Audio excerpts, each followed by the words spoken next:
And you're very welcome back to episode number 7 of our Women's Rugby podcast here on FinalWhistle.ie. After a week's hiatus, we're back to discuss the trills and spills from the Energia All-Ireland League Women's Division and a bit of Celtic Challenge action as well.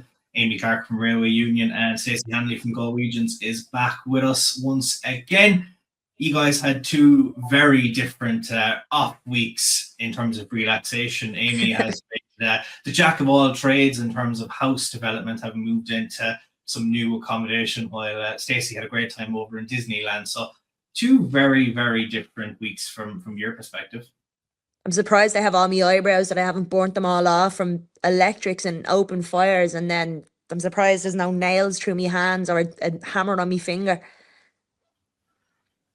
I was still getting 20,000+ steps a day, so I wouldn't call it time off, and it's hard work queuing for big rides and roller coasters.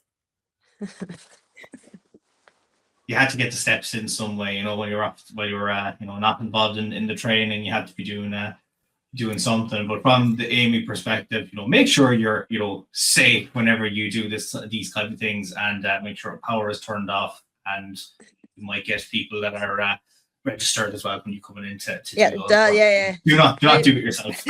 We'll get Daniel O'Donnell to do an ad for us again. But that was how the girls enjoyed their off week from rugby. Of course, we're back to basics this weekend with plenty of competition across the women's division. We've 4 games left now of the season, so we're really into the business end of things. But before we look at what's happening this weekend, I suppose we'll just take a look back at what happened the last time we had action, which was on the Valentine's Day. Not a day of love across the board for a lot of teams, but some great results. I suppose, Aimee, I know you didn't play that day just because of the way that the game had worked out, that the game with Valentine got moved, and then it got moved again in tons of time, but it just didn't work for your day. But look, at an 82 points to 7 win, your semi-final place was secured, and you'll be looking to kick on now a very strong performance. And to Poppy Garvey, 4 tries inside the opening 25 minutes. Like, what an electric performance, and just started as he meant to go on. Yeah, look, they didn't miss me at all, so I was in work when it was happening, and my phone was buzzing every so often, and I'm like, there we go again, there we go. All I kept seeing was Poppy's name come up, and I was like, Jesus, whoever's doing these scores just must really like Poppy. But she's been fantastic to have back. She's been away with Celtic Challenge and in with Wolfhounds and stuff, so a really big asset to have back in the club. And just like some fantastic tries scored across the board. But I know it seems like a really good win on paper, but I have to say we were absolutely gutted for Ballincollig to get in and get points on us, because that was kind of one of our aims, to keep people not scoring points on us, But look, you can't cry over spilt milk. People get tries, and the aim of the game is just to score more than the other, and we were lucky enough to do that. And you had a good spread of scores as well. The likes of High Lions went over, Queebo, Sullivan, Roach, Sarah O'Donnell and Caitlin Kelly all went over for tries in the first half, and obviously Heidi doing what she does best with kicking tee as well, to go 50 points to 7 up at the break, and then just kind of went into gear in the second half. Evelyn Donnelly, Hannah Johnson, Aoife McDermott, Mia Kojima and Leah Tarpey all getting tries as well, just listing them off. Yeah, quite a few try scorers. Like, they just all roll off the tongue. I can imagine what way your phone would have been just every couple of minutes, just seeing those notifications come through. I thought something was wrong. My phone was just going off constantly here. I was like, something's happening. I was like, I think this is calling. When it does that security feature and it just says it's calling somebody, I thought that was what was happening. But no, some really good tries. And look, all the girls that were lucky enough to get on the score sheet, they've been working really hard.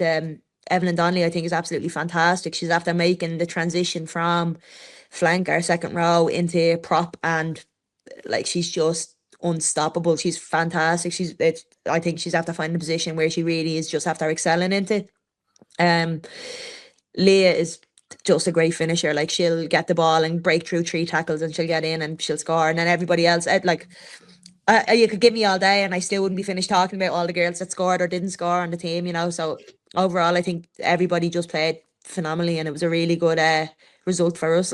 And as you said, we're after solidifying a semi-final now, so I think that's kind of next focus is on the next game, but it's kind of all gonna as the saying, all roads lead to Rome, you know.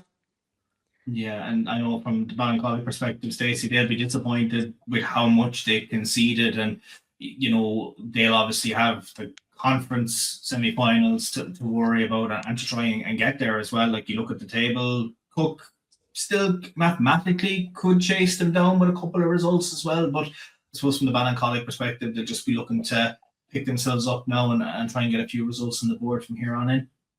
Yeah, they'll definitely be looking anyways to secure the semi-final for the conference part of the competition, and definitely they will be disappointed defensively to kind of let that amount of scores in.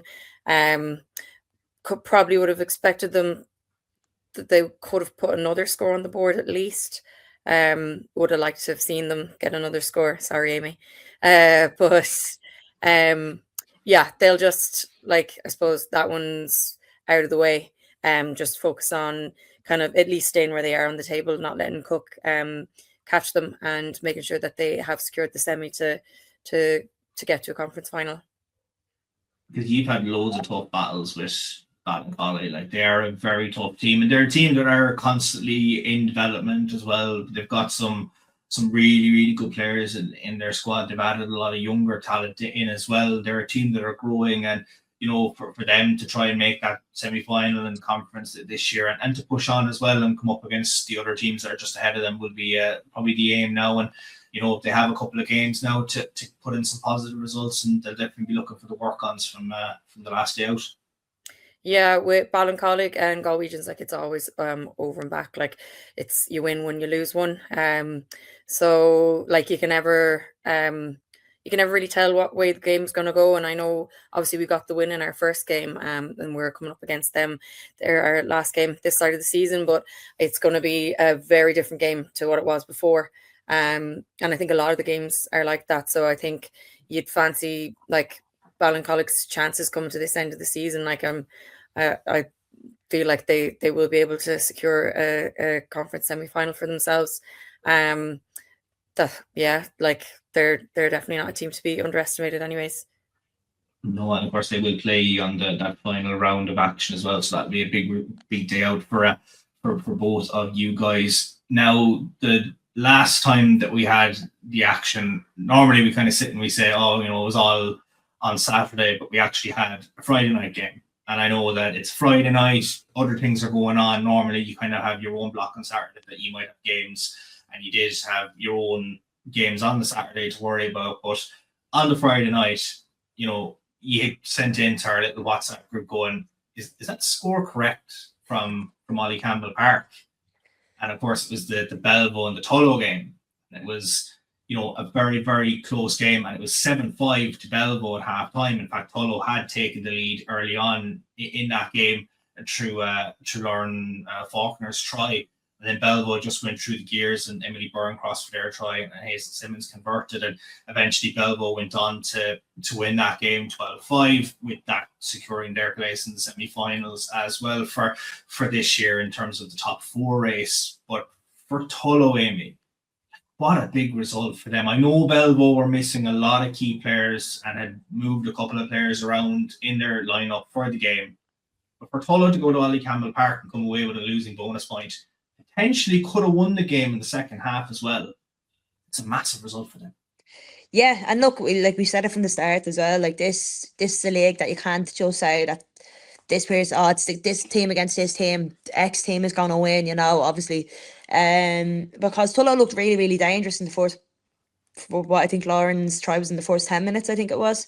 And they looked really, really dangerous. And you'd assume Friday night, you've been working all week, it's a late kick-off, you're coming up to Dublin from Carlow and stuff, like, a wreck, like, and you don't think that that's going to be the result. And unfortunately, I think Belvo might have taken their foot off the gears a little bit and allowed Tullow to come in and get that score. But equally, like, Tullow just, like, they're scoring when you don't think they're going to score. Like, they've gotten some fantastic tries out of kick receipts and stuff, and playing through the hands and barreling through. So I think for them to get that result was fantastic. And, like, again, like, as I say, that, like, even to score on a top 4 team or to score on a top 6 team when you're in their position is extremely hard. It's extremely hard.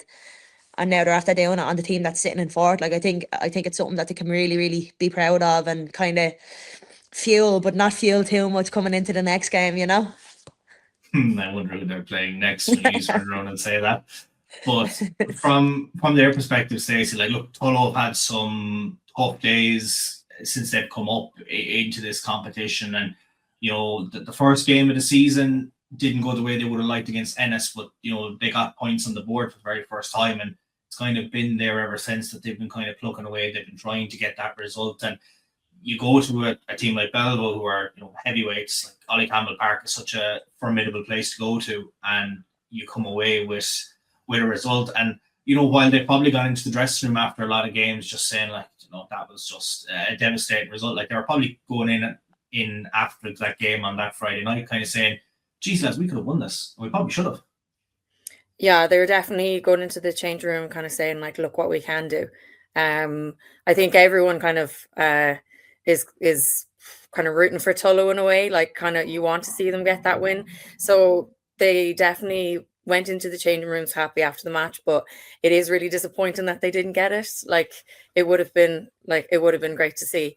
And that's not just because Galwegians are 5th on the table, Belleville were 4th. Like it's just hard watching you know, it has to be hard on the girls not having had the result yet. So it would have been really good for them to have got the win, but for them to like keep the score that close with Belleville, with the team that is 4th on the table, is a win in itself. Like they can definitely be really proud of that, and I think it'll only spur them on as well. So like I feel the win is coming for them. Just not next week. Just not next week. Or one other week.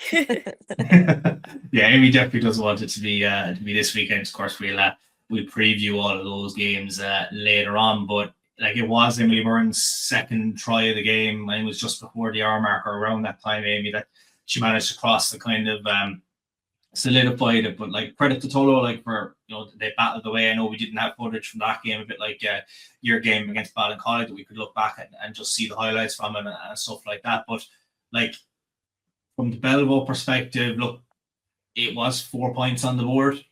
It was enough for them to solidify their semi-final place. They had 4 games to see out the campaign. Obviously, they'll have the 3 games to end with the meetings of the other top 4 teams. I know they're set 4th. They're not a couple of, you know, they're stone's throw from ye in terms of the league table positioning at the moment. So, like, I know they'll be annoyed with the way that game went against Tullow, that they didn't get a bonus point even from it, or get a couple of more points on the board.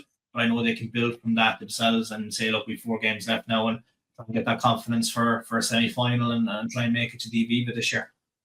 Yeah, look, I'd say they're going to pick themselves up and dust themselves off this week, and I'd say Fiona's going to absolutely flog them. But it's like I said earlier on, you can't cry over spilled milk. The game is done. Like, all you can do is take your learnings from it, and like there might be a few changes in positions or a few people being rotated back to certain positions and stuff. You just don't know. You don't know until the team sheet comes out again. And as well, like with everybody's playing, you don't know what's happening on the day. So someone who could be absolutely on form for the whole season could just have that blip, and it's very easily done. And sometimes it's just the missing of 1 or 2 players can really throw things out of kilter. Like I know Leslie is a massive loss for them. Like just I've never been lucky enough to play with Leslie, and I've been unfortunate enough to play against her, and I know what a force she is and how much respect the girls have for her on the pitch. So like they're missing like the backbone of the team as well, you know. So, but saying that, there's people coming in that position. I think Emily Bourne has gotten on the tries sheet like as often as I can remember, you know. So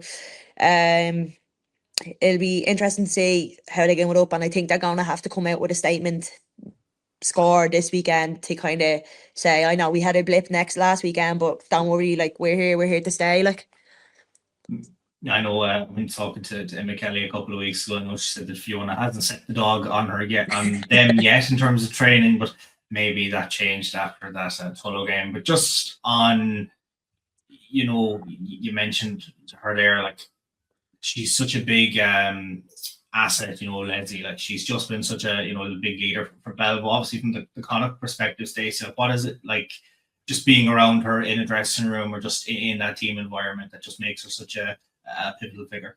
Yeah, like I've played with her and against her as well. So definitely prefer playing with her. She is like a really calm head. Like she'll never lose the plot, and she's so knowledgeable and smart with the game, and she'd be like someone that you could go to easily. And like a lot of the time when we were like we'd vote for like performance kind of groups with Connacht, just kind of like the people kind of working with the captains that you'd go to. Her name was always coming up, always being put into those groups because she's a massive leader, and she helps everyone along. So like her being gone is huge. And then obviously Belvo have a lot of their players called up to the Celtic Challenge as well. So like they're like Aimee said, the good guts of the team is gone. So like it's not easy when you think you have all these players and then the next week you don't. So yeah, just that's it. She's just a really good a really good leader. And from one leader for Belvo, you look at leaders from the Tullow perspective, and this week I managed to catch up with their captain Grace Kelly just to see what the mood has been like in their camp after the Belvo win as they look to get a result against Amy's Railway this weekend. Just before she heads off to Tullow training on this lovely Tuesday evening, I'm delighted to be joined by the Tullow captain Grace Kelly. We spoke there, Grace, with myself, Aimee and Stacey, just about that result against Belvo and come away with a losing bonus point against a top four side, and probably disappointed not to have gotten more from that game. Yeah, absolutely. Like, look, we were delighted coming out there with a losing bonus point. I wouldn't say, not that we didn't expect it, but it just, I don't know what happened up there in Old Belvedere, but we just went hell for leather and we're like, we've nothing to lose. Our defense was unbelievable. I thought we've been working really hard on, the little bits and to try and tighten it all up. But I thought we did really well in defense, especially. I think we maybe were in the two tries that Old Belvedere got, not to take away from it, but I think they probably were not handy tries, but they weren't, difficult enough tries either, So I do think there was an awful lot to take away from that game. Just unfortunately, it didn't get recorded. Yeah, I know that was something that even like as I'd said there, like to the two girls, like they were looking to me in the WhatsApp group, being like, "Is that score correct at halftime? And is that the actual full time score?" Like for to get that result. And I know you started strong getting that opening try. Like what was kind of going through your heads after the opening kind of 10-ish minutes when you did get that first score against Belvo? Yeah, I think it's the first match in I don't know how long, maybe even the first we've scored first, We were all kind of looking at each other like, what is going on here? Because especially in a top four team, like it's, the scores haven't been that nice in the last few as well, So it was great. Like I think it gave everybody the push on that we needed to, keep driving on and, to keep going for the 80 minutes. Because we had said like, we're used to, building for the first 20, working hard for the first 20 minutes, and then the second 20 minutes of the first half dies off. But I felt like in the Belvo game, we worked for the whole 80 minutes, and like there was a lot more belief and a lot more want there against it. I don't know what it was, even though it was mucky and wet and it was miserable after all the rain, but it was great. Like we were absolutely delighted with it. It was a lovely Friday the 13th game up in Ollie Campbell Park. But from that as well, like we've kind of said, that you've had a lot of, say, tough days out and results and going into a dressing room after a game, and the score doesn't reflect it, but you'd still be disappointed with that. Like you probably went in, and maybe it's one of a couple of occasions even this season that you've gone in and probably said like, geez, we're actually disappointed that we didn't get a result more so than being on the end of a one-sided game. Oh, absolutely. Like, yeah, we were. A part of us obviously was delighted that we got to lose the bonus point, but then another part you were like, I think we could have got more out of that game. Like it was there as well. For us to for us to build on as well. And look, we were unfortunate that we didn't get more out of the game, but even that one losing bonus point was great. You'll take it, and now you're coming Oh. into obviously Railway now this weekend, and you've 3 games after that.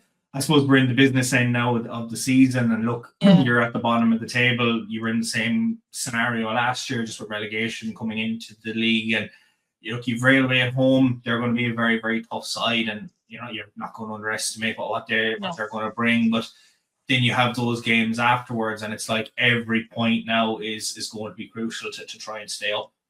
Oh, 100%. Like, we know what Railway is like, everybody knows what Railway is like. We need to build on the little things and start trying to work. Like, playing against Railway will try and build us in for the next 3 games after. That is massive for us in Tullow. Like, there are 3 games that we're going to have to really go after.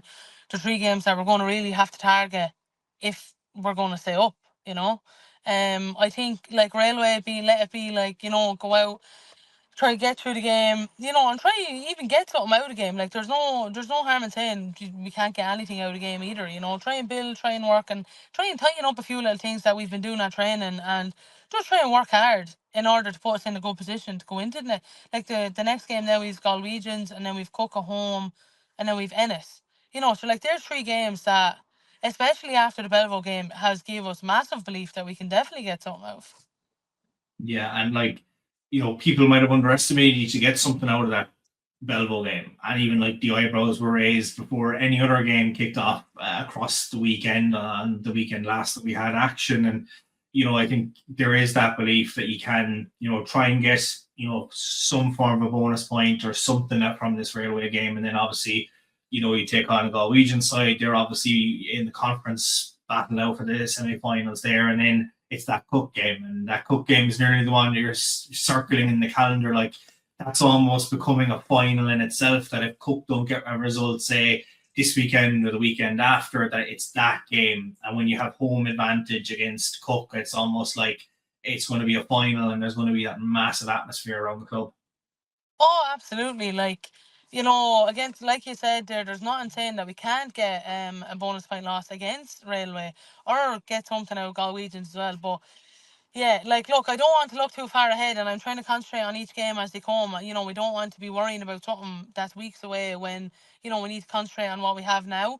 But 100%, like, it's a must-win game, for us especially. And like, leading up to that game now, we do need to try and pick up an odd losing bonus point here, or win or something, even between Cook. But yeah, that is the big one. Like you said, that'll be our final. And I know you've trained tonight, and you probably have been involved in training since that Belleville game. But have you found things a little different since the Belleville game? Just a different mood in the camp, or maybe competitiveness has just gone up a bit, or it's just a lot more, players are a lot more chomping at the bit, that maybe the tackles are going in a little bit harder in training because players are just really, getting behind it now for this final run in the games. Yeah, like, look, I think after the match, even in Old Belvedere Girl, we were all kind of looking at each other like, did that just happen? We were like, what? And I think, like, even finishing the game, looking in the group chats, like the fixtures group chats and our own group chat, and people being like, Jesus, this is amazing, like, it's great. And then I think girls were like, it started to kind of click with them then that we are well able to play rugby, we are well able to play up here, and like, we just need to come together in order, to try and finish something. And I think, look, unfortunately at the minute we're not blessed now again with, I know it's the same, we're in the same situation last year with injuries and stuff. They're starting to creep in now a little small bit, but look, we'll be fine. Like, I just keep telling the girls we'll be grand. We'll, go hell for leather now for the next few weeks and just see what happens. I know that we've always said that, like, you've battled until the final whistle in like every single game that you've played, and a lot of teams across the country, and then you already have the soft spot for Tullow. Like, they've become a team that everyone's like, even states that, like, you want to look at the results every week and see that Tullow can finally get that win and get the result that you've strived for since coming into the division. And even speaking to you above in Energia Park at the start of the season, like, obviously you came in back into the league this year because Tonians obviously folded, and you wanted to prove that you were here on merit, and you're getting, you've got 3 points on the board.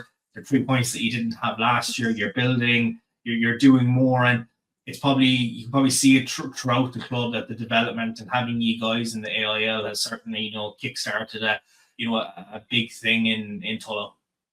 Yeah, absolutely. And like, there's some really good girls coming through the under-18s as well. And I think Tullow have been unfortunate in years before. Like, we've had really good girls come up through the ranks, and not being an AIL club at the time, they just go elsewhere. So like, there's some really, really talented girls on the way, and like, I just think it would be great for Tullow to keep an AIL team in order to let those girls feed in and just build it as an AIL squad. And look, unfortunately, we mightn't have a say or whatever. Hopefully we do, but like, whatever happens, and we just have to stick together. But like, Tullow, we've showed up every single game. Like last year we went 18 games straight, beaten, and some of those beatings were good beatings.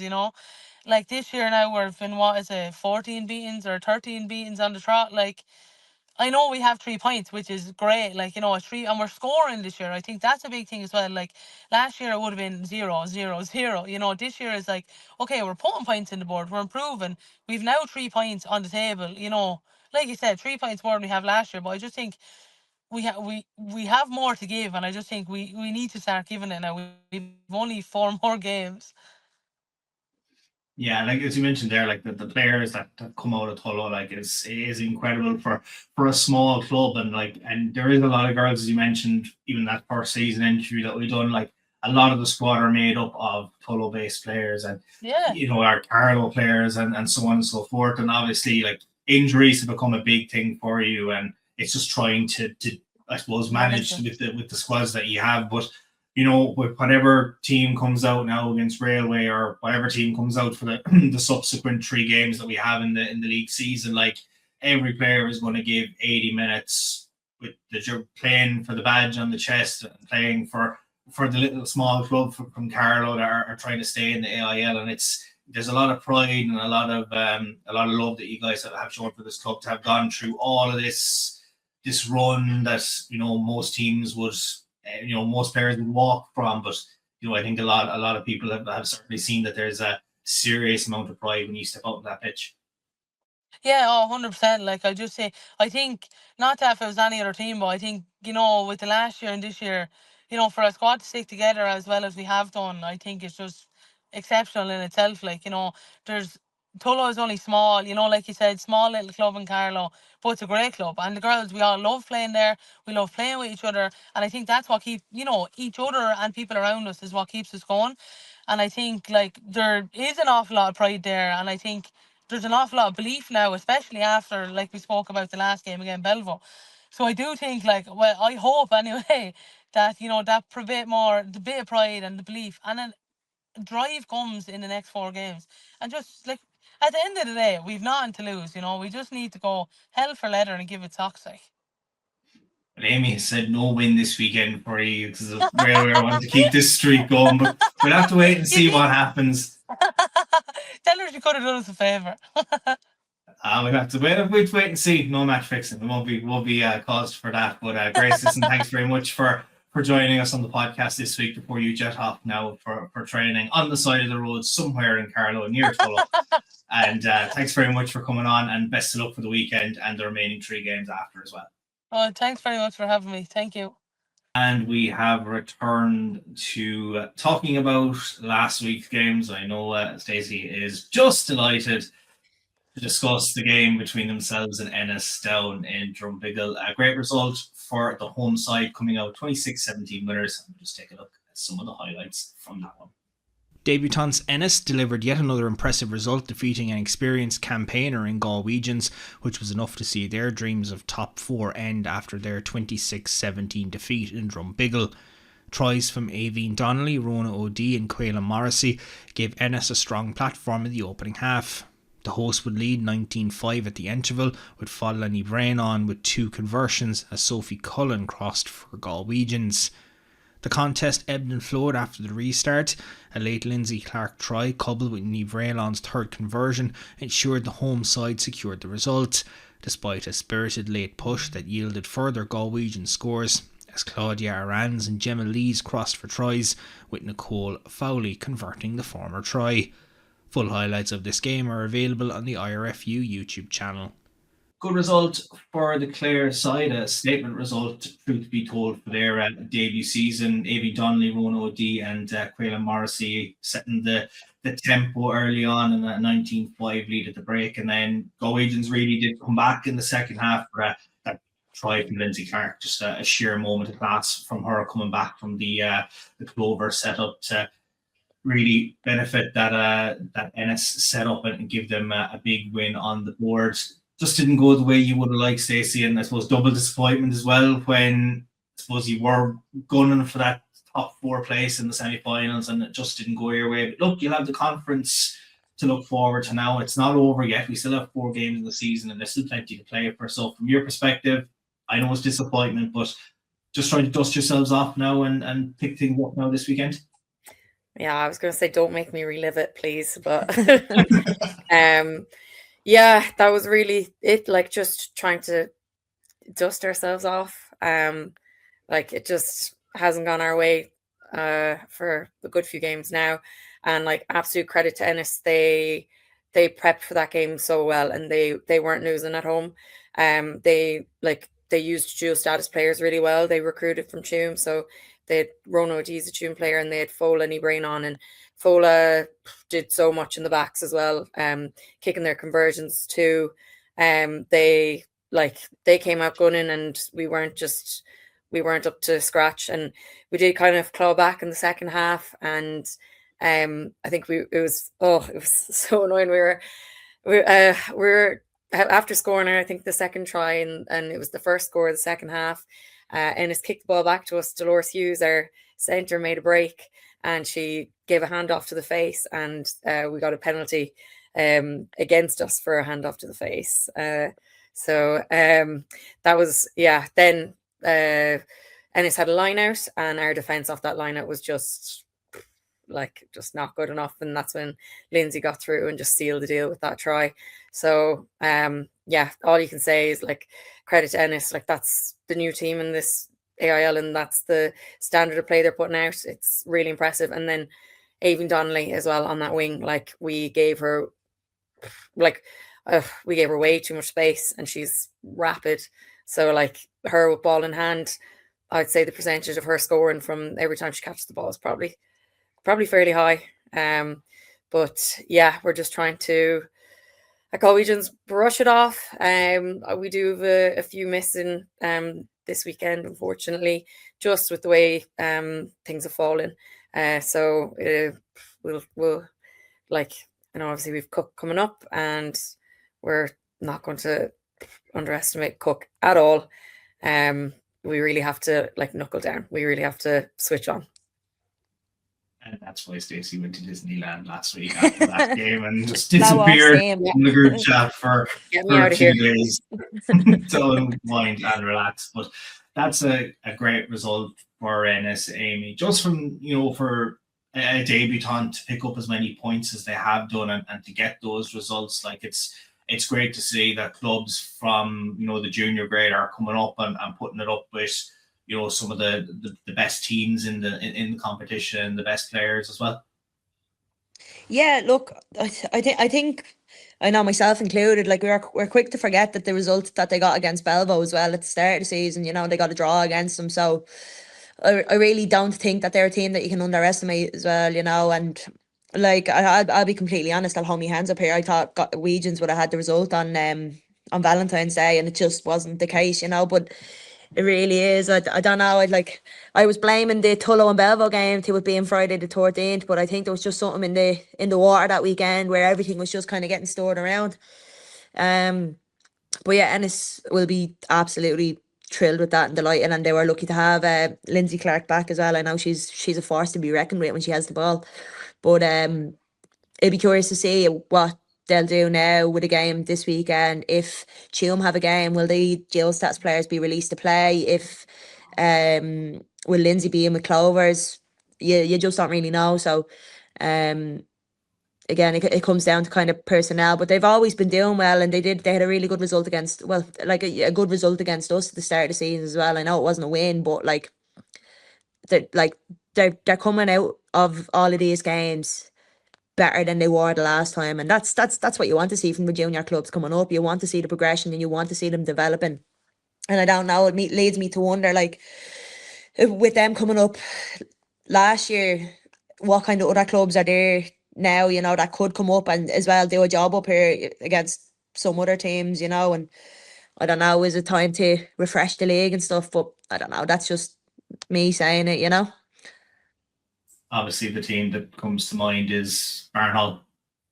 Barnhall have been the team that I think everyone has just kind of seen. Like, there's a good few clubs there. Barnhall, Mhm. Enniskillen, Queens in Belfast. Like, there's loads of clubs there that I think could come up and do a job as well. But like, they nobody gets a free pass at coming into this league. You have to earn it and you have to get there. And Ennis got there, and it just showed the work that they have done and the work that they're still doing, that they're definitely a team that deserves to be here, you know.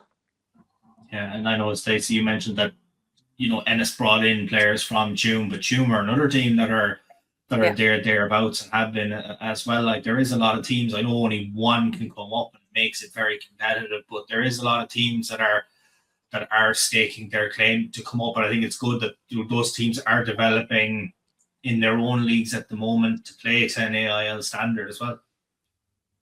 Yeah, it's great to see, like, that the junior level is like, can be competitive at the senior level. Like, there could be a stage where if all these teams are competitive at that level, like, why not expand? Why not have more teams? Like, AIL too, the Yeah. AIL A and the AIL B, you know, they have Yeah. it in the men's. Like, what's to say that it can't be done in the Exactly. women's, like, you know?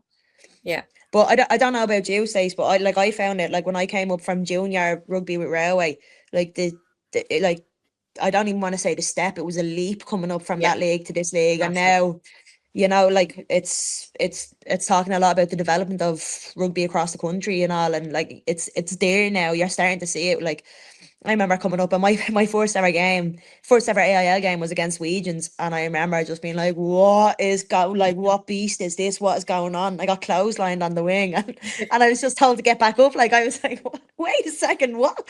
Like, no, I Yeah. was like, it was a complete leap, and now it's just looking like a little step, which is fantastic for the sport, you know. Yeah, no, I would have been the exact same. Like, when I started and, like, Wegians needed numbers for AIL games, like, my first game was on the wing as well, and I had no clue what I was doing. There's nothing wrong with being on the wing. There's nothing wrong with being on the wing. No, well, I was probably the first and one of the last times I was there, but I, like, the exact same way. I stopped making myself available for those AIL games because, like, I was only, you know, new Scary. learning. I wasn't cut out. Like, but the fact that the junior games, like, obviously it isn't a leap anymore to go from junior to senior. It's and it just shows, like, the development of women's rugby across the board. Like, it's why not exactly? Why not expand? Why not have a bigger senior season? Yeah. I think from talking to a lot of players as well, it seems to be something that a lot are in favour of. Obviously, as Aimee mentioned there, like, you have, say, 1A in the men's all the way down to Division 2C. You know, why couldn't you have a women's division, and then it used to be called Division 1, and why not a Division 2? Because there's certainly clubs that are staking their claim for promotion that maybe on a day it doesn't go your way. Like you say, back to last year, that Enniskillen and Barnhall semi-final, like, it was a 3-0 win for Enniskillen on the day. They meet in the junior final earlier on this year, and Barnhall just Blown do away. Barnhall Yeah. things and roll away with it. On another day, could that result have changed? On another day, could Enniskillen have beaten Ennis? And could we be talking about Enniskillen in the AIL this year? So there's probably a lot that can be said, Aimee, for that, but I think it's up to the powers that be to decide that. But certainly it would grow the sport and would grow the competition level. Maybe, you know, you have a 10-team Division 1 and maybe you invite 8 clubs in. I suppose we've seen it with the way the women's soccer is working at the moment. We've seen kind of an under-23 development league. The new development league coming in now, yeah. Yeah. It gives like other clubs the chance to play senior players and give other clubs the chance to play 23 players. And, you know, we've seen it. There's a third-tier men's league of Ireland going to come into it as well. So maybe we could see a Division 2 coming into the AIL and just keep growing the women's sport, because there's certainly a massive buzz around it coming off, say, the Women's World Cup last year and everything around the women's rugby team. That certainly a Division 2 could be a massive, massive influx.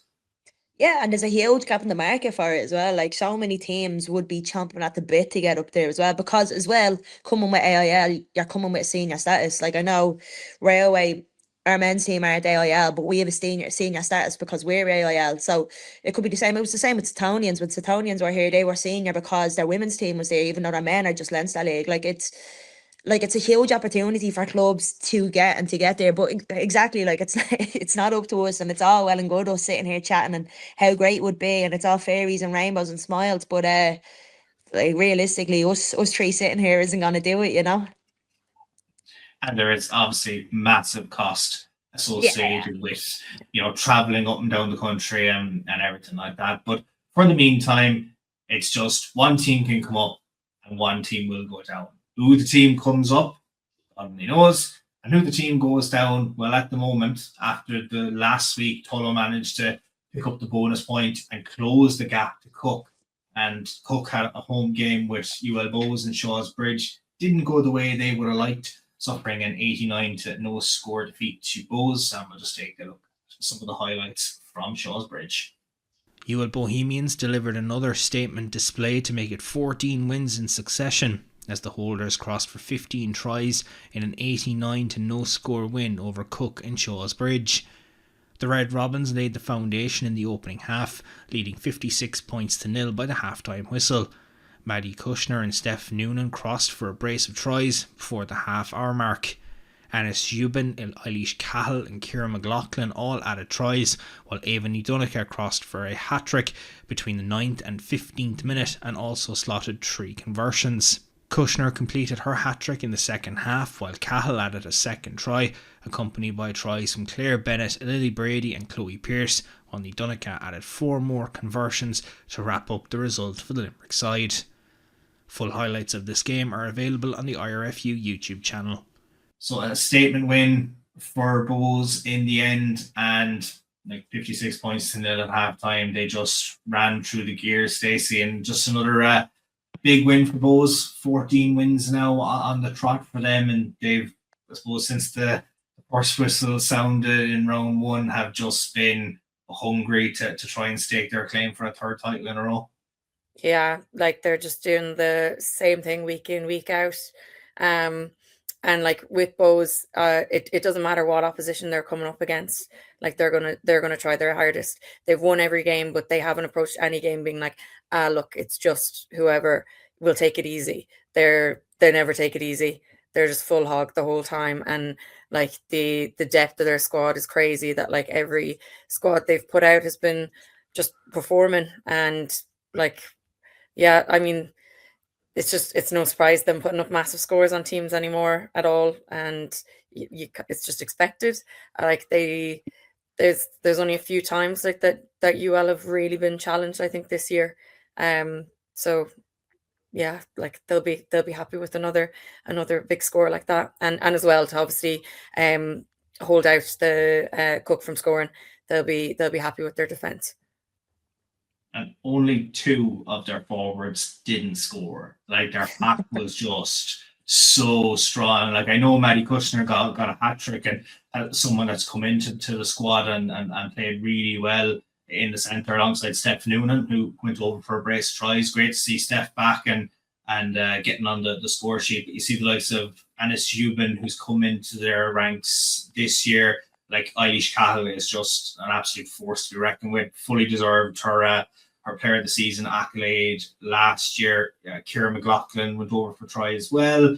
And then Claire Bennett, Lily Brady, Chloe Pearce, all getting scores as well. And that just showcases what Bows are about, Aimee. Like, they're just a force to be reckoned with. If they can continue this, I know a home semi-final is something that they want now for top 4 to bring a team down to Limerick. And the way they've set the pace, they've a derby now this weekend. They want to keep this momentum going. Yeah, look, they've forwards that will go through you, and they've backs that will run around you and will run for all day. Like, so they're that magic team that kind of just seems to have it all going for them, you know. But here, just like David and Goliath, all it takes is a slingshot, you know, something.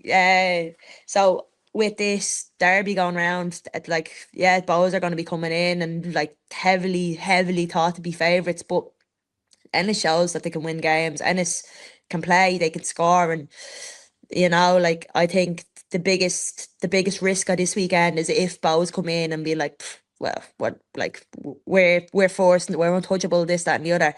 And I think Ennis might come in and do a job on them. Now you don't know, like if I was to put me money on people, I'd probably put it on bows, to be honest with you. And now that I love an underdog, but I am also a little bit sensible, you know. So um, but honestly, it wouldn't be the biggest shock in the world if Ennis did a job on them, to be honest with you.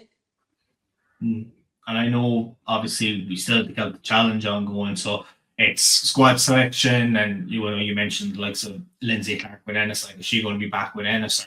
Are both going to get a couple of players back? But since they've, obviously, with the challenge been around for the last few years, both have planned for it, they've prepared for it, they've maybe had to move their squad around just a little bit in terms of selection, but like a pair that really shone that day was Aimee Clarke. Like, scored her first try in the 9th minute, scored her hat trick in the 15th, and kicked 7 conversions.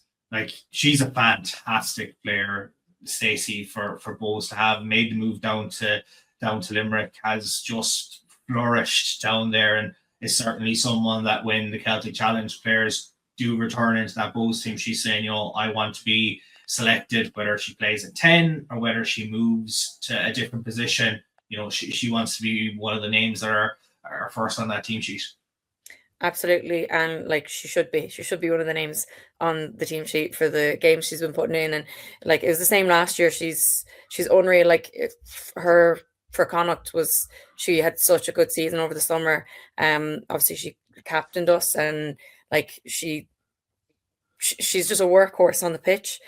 Whether she's in 10 or she's in centre, like, she can do both. She can play the ball, and then she can, like, also, like, she's so strong and she can run lines. Like, she really is an incredibly talented player. And like, it's about time as well that, like, she's getting her flowers, I think, playing for UL. Like, she has been around a good while. She is someone that you'd expect to be getting that starting position, and like, it's great to see that she is getting it now. And like that, like, when the Celtic Challenge players come back, I think she won't be budged. She shouldn't be budged. Like, she's just been playing unreal. So we'll have to see what way the teams play out. Last game from that weekend was Blackrock against Wicklow in Stradbroke. Blackrock making it another win in a row. They're 13 games unbeaten now after their result against Wicklow. And here's some of the highlights from the game between themselves and Wicklow. Blackrock College recorded their 13th win in succession, crossing for 8 tries in a 44-7 Leinster Derby win over Wicklow. Nikki Gibson crossed for an early try for the home side, and with that platform, Samantha Brackett added a first half hat-trick, while Catherine Martin and Lisa Mullen also added tries to put Rock 30 points to no score ahead at the break. Ella Durkin and Maeve Liston added scores in the second half, while Durkin and Hannah O'Connor added the extras from the kicking tee. Wicklow would grab a try right at the death as Danny Masters crossed the whitewash, with Beth Roberts converting to put 7 points on the board in the final exchanges of the tie. Full highlights of this game are available on the IRFU YouTube channel. So 13 wins in a row, Blackrock looking absolutely ferocious, really set the tempo with a 30 points to no score lead at the break against a very, very strong Wicklow team. From looking at it, Aimee, like, they really dominated in terms of their line-out maul was very, very strong. The way that they just, Wicklow are a very strong defensive team, with Blackrock just did very, very well to, just get through their score. Samantha Brackett getting her hat-trick, and then the likes of Catherine Martin and Lisa Mullen getting scores alongside Nikki Gibson. So from the Blackrock perspective, it's just stuff to continue to build on and work on now, and try and secure a place at home semi-final, should I say. Yeah, look, their pack is unbelievable. Like, the experience that they have, like Aoife Moore, Ava Fannin, Hannah O'Connor, Emer Corrie, or Emer Corey Fallon now. I think that's her new mate, our marriage name. Like they have a wealth of experience and a depth of knowledge there. So like of course, and like I thought one of Wicklow's greatest assets at the minute was their maul, but like Blackrock they looked like a knife through butter. Like they flew it, and absolutely fantastic to see Lisa Mullen back. Like I think she is a phenomenal 10. Like I really really rate her. I think she's brilliant. She has a great read of the game and a fantastic boot on her as well. So it was brilliant to see her back. And then Maeve Liston, who was started on the bench, came on, got a try. Fantastic to see her back as well. I know she was struggling with a couple injuries and stuff. But for her to come back, get points on the board again, like it's really good. So it shows that, like, although Blackrock as well have loads of people missing with Celtic Cup, they've these players coming out of the woodwork that are doing fantastic. Like Nikki Gibson has had a phenomenal season. Like I think again she's one of the girls that's been on for Rock, has been on the try sheet consistently. And I was lucky, I played underage with Nikki and she's always been a workhorse. But this year and a half, this last year, she's really kind of come into her own and she's playing fantastically. And like, I know Lisa's try ended up getting the moment of the week, just that nice little chip in behind, and the way she ran in, got space and dotted it down. But I think Emer's return as well has kind of gone under the radar. Like, like that's she's a with the huge Ireland thing. squad last year. She'd retired from international duty, obviously with work commitments. She just couldn't commit to being involved with the Ireland team this year. But to get her in, that's a massive influx. I know you've played with her at Leinster. She's just an absolutely phenomenal player. And what a player to bring in during a time when you're missing players for Celtic Challenge. And do you know what the best thing about her is? She is a beautiful person. She is so lovely.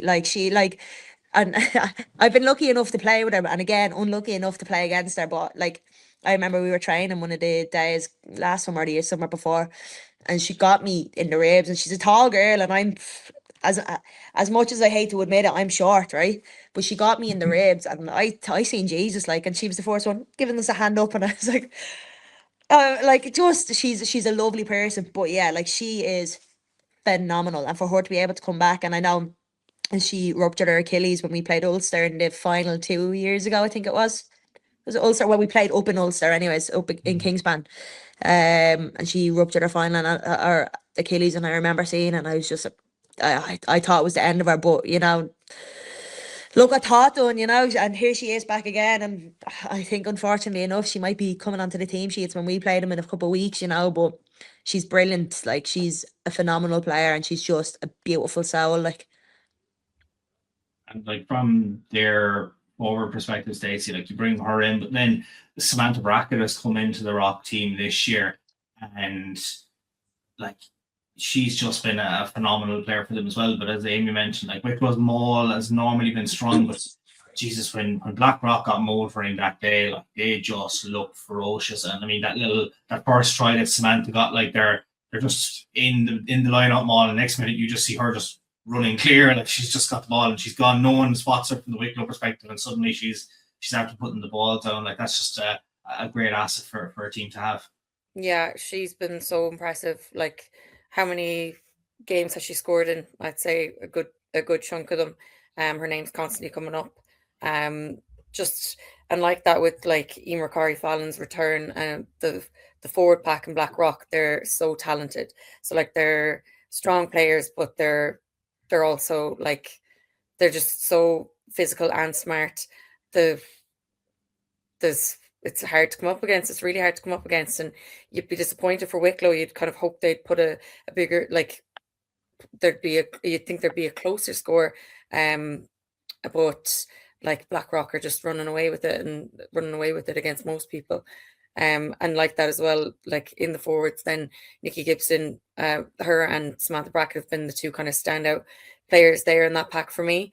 That just their names are constantly popping up, or even just from playing against them, like they were just two notably really, really tough players to play against. Yeah, and like, look, credit to Wicklow, like look, they battled until the very end, but look, it was, you know, when Ella Durkham and Maeve Liston, as you mentioned, you know, went over, just kind of solidified it, and they were 44 points to no score up until the very end when Danny Masters went over from the Wicklow perspective. But Blackrock have done Blackrock things again, Stacey. But like Wicklow, look, they're a very strong team and they have the conference now, and that's going to be where they're going to be going, and semi-finals in that as well. And like, they're going to be a very tough team to come up against for anyone in that stage of the competition. But for them, I suppose it's not. I suppose a bit like yourselves, forget about the last day, and it's 4 games left in the season. You need to try and get some results to build some confidence before you head into those semi-finals in April. Yeah, they're in a very similar boat to us. I think I think 1 point that separates us on the table. So like they are going to be looking to do the exact same thing we're doing, just try and grind out wins in these last games. And obviously we still have to face each other as well. So like that'll be one to watch. Wicklow were like they have been mostly consistently strong performers. Always been middle, if not kind of top table. So you'd expect to see some good big performances to come from them. Absolutely. We'll, as you mentioned there, of course, the league table. Here's how the league table looks after the round of action that we had on Valentine's Day. That's UL Bows top 14 from 14 with 69 points. Second place, Blackrock with 65. And third is Railway with 55. And Belvo are in fourth with 53. Then fifth, we've Galwegians on 31. Wicklow in sixth on 30. Ennis in seventh on 27. Ballincollig in eighth on 16.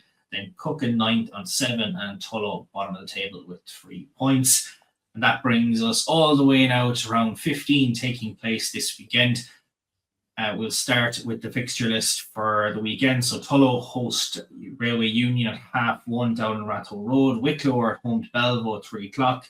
Ballincollig host Blackrock at 5. Galwegians host Cook at the same time. And it's the Munster Derby between UL Bows and Ennis down in UL, also at 5 o'clock.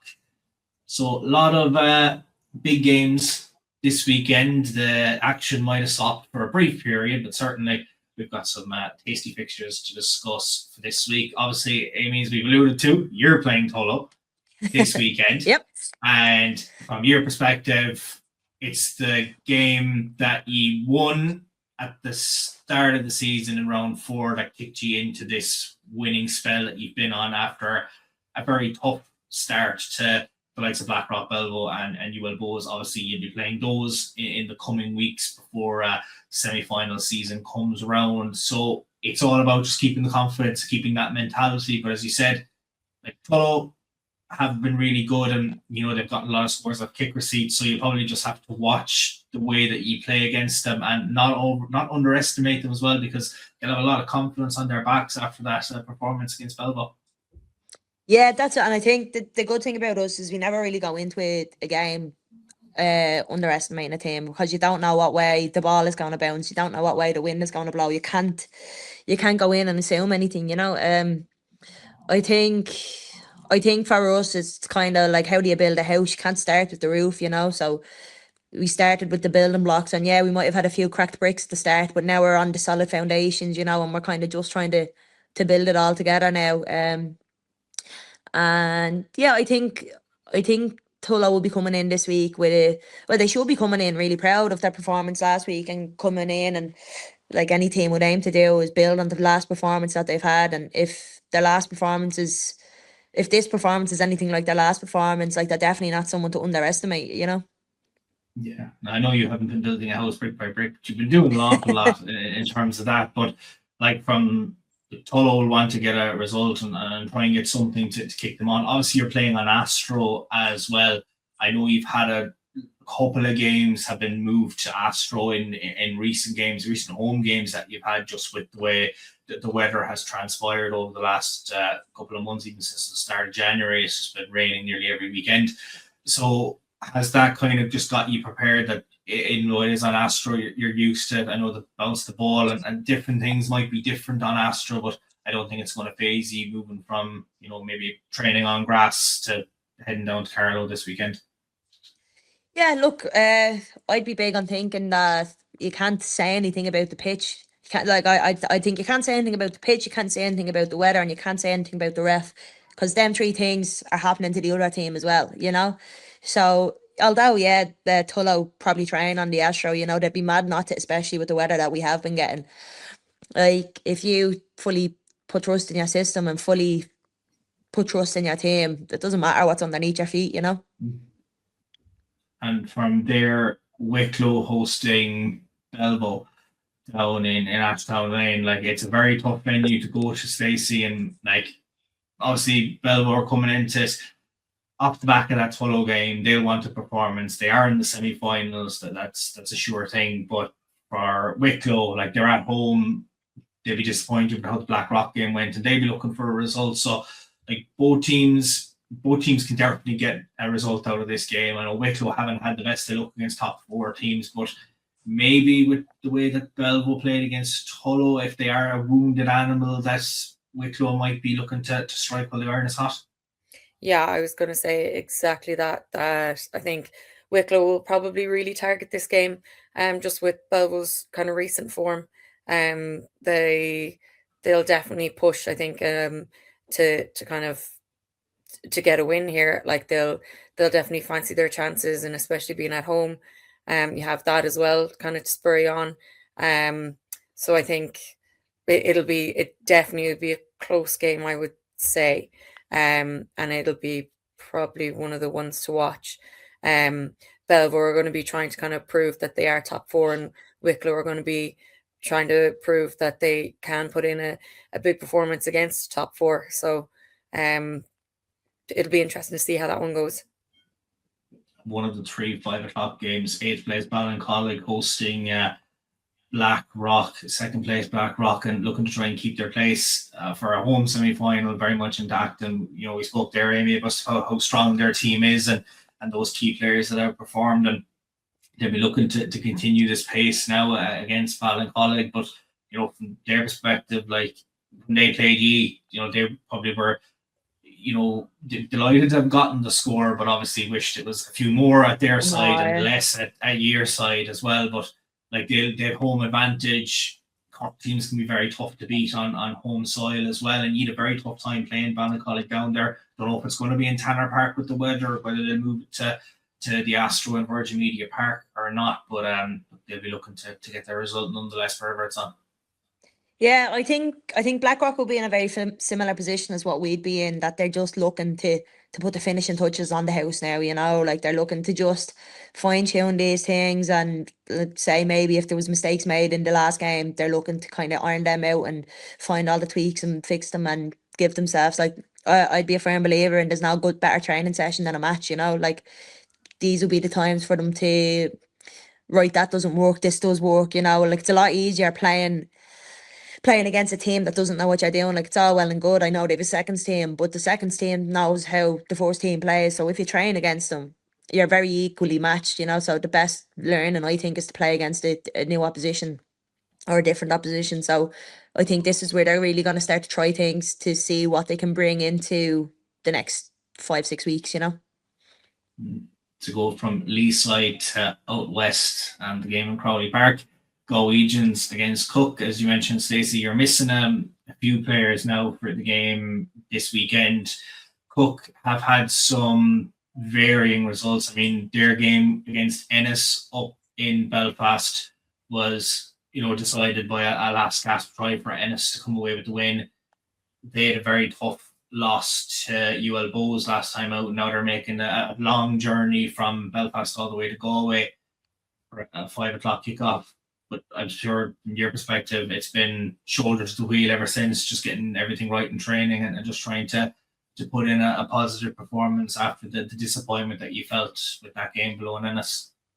Yeah, like, especially looking at that result, Ennis versus Cook, it was 1 point between them, and then obviously Ennis managed to come away with it against us the last weekend. So, like, we're expecting no less than kind of what we faced at Ennis. With Cook coming now, I know obviously traveling, it is a good distance coming from Cook to Galway, and Cook struggled to travel with the full squad. So it'll be interesting to see just kind of what kind of finishers how many they're able to bring with them, if they're able to kind of use fresh legs throughout the game. We are just, you can't write any game off or any team off, and we're expecting them to come out like just like that. Looking at the result they had against Ennis, they'll be probably looking to do something similar again against us. So it's just switching on, putting our heads down, and just trying to get those wins, trying to get a win. And from Cork to Galway down to Limerick, it's the Munster derby between UL Bohs and Ennis.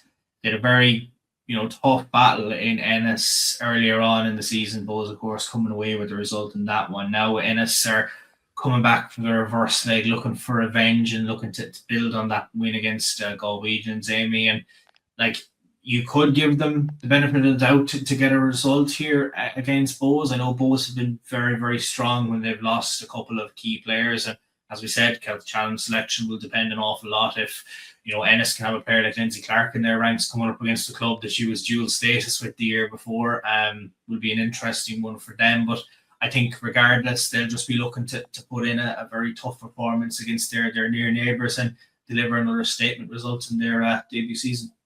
Yeah, I think so. I think well, nobody goes into a game assuming they're gonna lose or thinking they're gonna lose. So I'd say Ennis are gonna come with it and come to it being like, yeah, no, we can do this, and that's what I'd hope, anyways. But I think Bohs are they've been untouchable this season. Like, they've been absolutely world class. So it is very hard to come in against a team like that to play against them. And look, I'm not from Munster, if you couldn't tell by the accent, but I don't know how deep the blood rivalries lie there as well. So it might, you never know when it comes to playing for a club and playing against different clubs, it changes you. Like, I know some girls that'll play against a team that they've come from, or play against a team that's across the road, and like what you'd usually bet for wouldn't happen. So it'd be interesting to see what happens, and I think it'd be really a game to watch. Well, if you couldn't tell by the accent and you're watching the video version of the podcast, you'll see the Dublin top that she's wearing anyway, to definitely tell you exactly where Aimee's from, if you didn't guess when she was playing with Railway Union in the first place. But there is a lot of tribal kind of rugby down here. Now, we do see it in Dublin as well, like with the men's clubs that are there in the AIL as well. There is a lot of that local tribalism, the derbies and so on and so forth. I do think there will be that element of it between Ennis and Bohs. Like, obviously there's players that have been in the Bohs camp that are in the Ennis camp, and obviously vice versa when they were in the Bohs camp to begin with. But like, Ennis will go down. I don't think they'll be fearful, Stacey, of going and playing Bohs. They've already played them. They've gotten some big results already this year, and they've done themselves really, really proud to say where they are in the league table at the moment with the amount of points that they've got. A lot of people would have written them off at the start of the year to even, maybe you look at what they have on the board, maybe take the first digit away, and maybe that's what people thought they might have gotten on the board this year. But they've done themselves tremendously well, and who wouldn't love a Derby Day win down in Limerick? Yeah, Ennis are 100% not going to have, like, they're not going to have any fear, especially after the performance they put up against Galwegians. They'll be able to kind of come off the back of that, and I think that it'll be a good fight, and that you definitely can't write them off. I know UL obviously have been like flying form for I don't know, well, how many years even.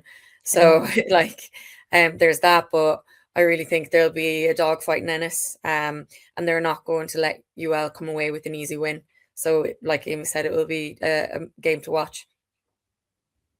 From AIL action to Celtic Challenge, we had 2 rounds of Celtic Challenge action. So we had the round that was, I suppose, in conjunction with the AIL round that we had on Valentine's weekend, to then last weekend as well. So the Clovers and the Wolfhounds have played 2 games and plenty to digest on some of the results. The Clovers with 2 wins, a very narrow performance against the Gwalia Lightning, and then of course beating Edinburgh in the Dexcom at the weekend. But from the Wolfhounds perspective, very strong performance against Glasgow, and then on an absolutely dour day A day for the Ducks over in Parky Scarlets. The Wolfhounds lose 14-0 to the Britain Thunder.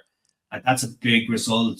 Aimee, I suppose, look, the Wolfhounds they are secure semi-final space. I don't think it's going to really knock their confidence. It was a terrible day. I don't think anything went right for them, just with, trying to get the ball into hand on a mucky, puddly pitch. And, Breton just played really, really well with the elements, got their tries. And I think the Wolfhounds will just look to regroup now and rebuild for their next day out.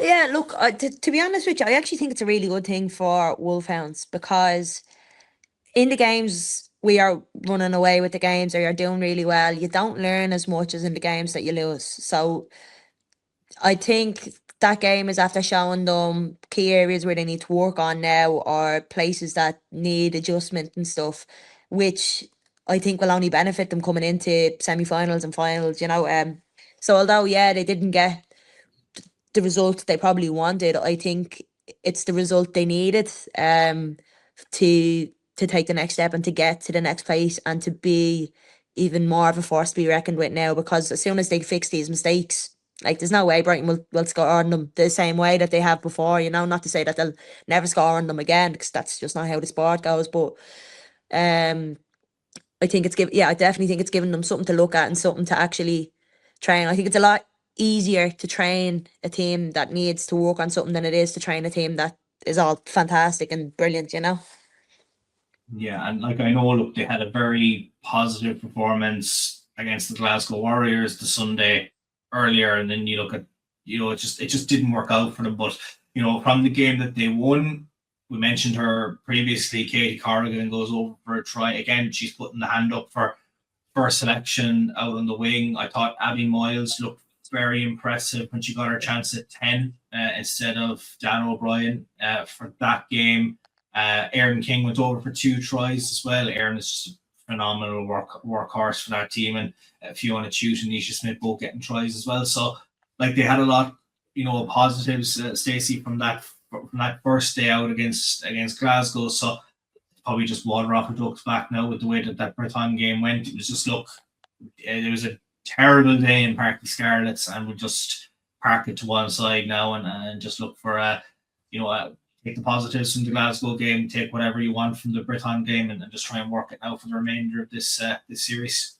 Yeah, like it was just a blip, really, I think. And they'll be able to come back from that. They'll be ready to show that that's not the team they are.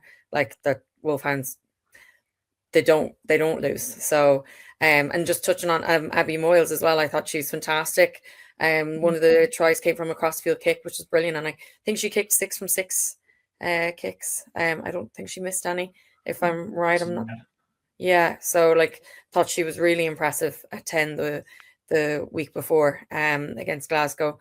So it'll be interesting to see what decisions are made team wise coming into this weekend, like if kind of players will get another chance, or if they'll kind of go back to what they had, because the last team sheet was quite different. There was a few new names on it compared to the week previous. So it'll be interesting to see. Yeah, I was just looking at my stats there. Yes, she did kick 6 from 6 on her chance with the Wolfhounds. Will move from Wolfhounds to the Clovers. Their first day out was on Valentine's Day, while you were all busy with work and AIL games. They were over taking on the Gwalia Lightning. 19-14 win. They held a very strong advantage, almost coughed it up in the end. To be fair, Gwalia really did come back and hit them with 2 tries in the final 10 or so minutes of that game. Maybe put a little bit of nerves on it, but fair play to the Clovers. Look, they held firm. And you talk about Abby Moyles there, Stacey. I have to mention Siofra Hession, getting her first start for the Clovers that day. 2 conversions for her as well. I know she said she was doing her mocks at the start of this year, and now she's putting on the Clovers jersey and kicking conversions over in Wales for them. So, great to see her shining on the international stage. Yeah, really good to see her getting her start. Because she's been in around the team there for a while. Some games off the bench, but she definitely deserves it, and she's a player to watch. Obviously, getting her 2 conversions, and I thought she did play really well. And to just, just done her mocks and just then lining out with the Clovers the weekend. Like, it's a testament to her, and it's not a bother to her either. Like, it's just the way it is. So I thought she did do really well. The backs were like incredible. I think they did most of the scoring, but like Alana McInerney, Niamh Murphy, the two of them have been unstoppable for Clovers. And I don't think they'll be losing their spots in that back line anytime soon. They'll be pushing for green jerseys soon. So yeah, they were their usual selves. Yeah, and like another try free for Corey. I mean, like, she's really, becoming a name that can get into the Ireland team again. Obviously, she got her chance in the Six Nations last year, missed out on playing the final in the Aviva against yourselves as a result. But like, she's been a phenomenal player for between her ball carrying skills and just her raw pace and being able to get over for those scores. She's done it enough for Bohs, for Munster, and she's seen it now for the Clovers as well. She's definitely a player to keep an eye on. Absolutely. She's like, I there's very little you ever see her do wrong. She's a really clinical player. And again, she's absolutely lovely as well, which makes it easier to talk nice things about people. But she's a fantastic player, and I really do think she's going to be someone to watch. Like, I think there's a couple girls in the green jersey now that are kind of coming towards the end of a career and the end of a season, and she's quite young and has a lot to learn and a lot to bring to the squad. So I think really in the next coming years, like, you're going to see a lot of her, And then you look at the following week, they were in action in the Dexcom against Edinburgh, winning 31-7. She gets another try, and then you see Chisholm popping up and getting two more. Like, Chisholm is just, like, you talk about workhorses and carries out in the wing. Like, the way she's performed, she definitely has been knocking on the door for an Ireland selection, Aimee, for the last couple of seasons. And just like, when she gets space out in that wing, like, you just don't want to be the one that has to try and chase her down.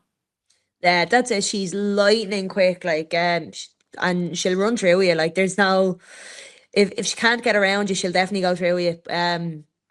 So I definitely think she'll be another one to be looking out for. I don't think Ireland's lacking anything in terms of wingers or in backs coming. I don't think Ireland's lacking anything in terms of any kind of player in the position at the minute. But I know she struggled with an injury because she was kind of in and around with the Irish Sevens and stuff, and I think she picked up a knock and then kind of had to take a little bit of a back burner. But it's fantastic to see her back on the pitch and doing what she does best, Yeah, and it is great to see those that we're not really stuck for players in depth, and we're not just saying it because we're all involved in the women's game in Ireland. Like, it is such a great thing to see that these players are developing and showing their that they want to get selected for the Six Nations. One player that shone on a day that they were out in Connacht was Jemima from Galwegians, and Stacy has said that she definitely deserves the selection for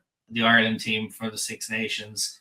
Got a try after 20 minutes and just looked very impressive, Stacey, just throughout that contest. Yeah. So to clarify, I said I'd eat my hand if she doesn't get an Irish cap. And I think she deserves it. She's an amazing player. She's so strong, constantly like a threat in attack. Always making breaks, getting offloads, running the right line. She's always scoring. Her first game for Galwegians this year, she scored 4 tries. Like, she deserves it. Like, she puts the work in, she deserves it. And absolutely deserving player in the match as well. So yeah, just if she's not, if she doesn't come on off the bench in the Six Nations, I'll be shocked. You'll also be missing a hand if she doesn't get a selection exactly for the Ireland team as well. So we can't have that happen to you later on this year. But another player, Aimee, that got the chance, we spoke about, Tens getting the performance. Obviously, she forgot her first start the week prior, and Ellen Jane O'Sullivan Sexton got the nod to start at 10, kick 3 conversions. Looked impressive. Another young out half that's there to make it an even more selection headache for coaches. There's been plenty of debates on Ireland 10s in the last couple of weeks, so I think we're going to have a few more names that are striving for that number 10 jersey this year. Yeah, definitely. And I think Ellie is lucky enough. I think she's still under 20s, so I think she might be able to play in the 26 Nations if she doesn't get involved with the senior Six Nations. But yeah, she was involved when I was playing with Leinster and stuff as well, and she's a brilliant 10. I think she just has a little bit more learning to come with her, and I think she just needs that little bit more experience, which is good to see her getting now through the Celtic Challenge, because like really realistically that's the international stage. Like it's very easy to play against the AIL teams because you know what you're coming up against, and I think that's why Ennis is so hard to play against, because you don't really know what you're coming up against. Whereas with teams you're playing now, Ellie's coming in and playing 10 with Belvo, and she knows how Wicklow are going to defend their backfield, or she knows what pass to go, whether to give it to the short runner or whether to give the wide runner, or to snap back. Like, I think this is the real chance where they get tested, because they don't see these players on a weekly basis. They don't see them consistently. So I think this is a really good opportunity for her to learn and to grow and to become the 10 that she can be. Rovers away to Edinburgh now this weekend, playing them in the Hive. Very tough venue to go to, Aimee, but they have a bit of confidence behind them now after the recent performances, and can give a couple of different players a run out now after changing the teams around, I suppose, for those two games. So interesting to see what way things go. But Edinburgh, a tough team and a very daunting venue to go to as well. Yeah, like I've said before, the Hive, you're in the shadow of Murrayfield. Like, it's a tough place to be, and Edinburgh's support comes in truckloads. Like even when they played Wolfhounds in Energia, I think there was more Edinburgh fans than there was Wolfhounds fans. Like they come in piles and piles of people. So playing in a place like that is always really hard, especially when you have opposition supporters screaming whatever they're screaming onto the sideline. So it'll be interesting to see how Clovers go. I think they'll do fairly well. As well, like when you have players like Jemima and players like God, like there's so many to name. You can't even. I'd be here all day if I was calling them all out. But I think it'd be a place for them. They're gonna do well. Well, I'd hope they do well, but that's also me just being Irish and hoping any Irish team does well. Obviously, the Wolfhounds are in action as well. They head over once again to Wales as they take on the Gwalia Lightning this time. I suppose, Stacey, like they're going to have those memories of the week before and probably be keeping a very close eye on the weather forecast, and hopefully it's not another turgid day like it was in Parky Scarlets. And I think they just want to dust it all off now and just go again and put in a performance that we've seen them put in since the very first round of this competition. Yeah, like they definitely haven't been taking it easy since that loss. And I think the memory of it will be enough to spur them on to do the job. The only thing is, I think, I suppose putting in a second half, Gwalia can come back, and they showed that against Clovers, 2 weeks ago. No scoreline is going to put them off working for 80 minutes. So it'll be down to Wolfhounds to get a good score on and keep it that way. Not let not kind of die off in the second half and let the other team close the gap a little bit more. But I do again as well. Maybe it is just being Irish. I will, even though what happened last weekend was a shock, I think I'll back Wolfhounds again this weekend.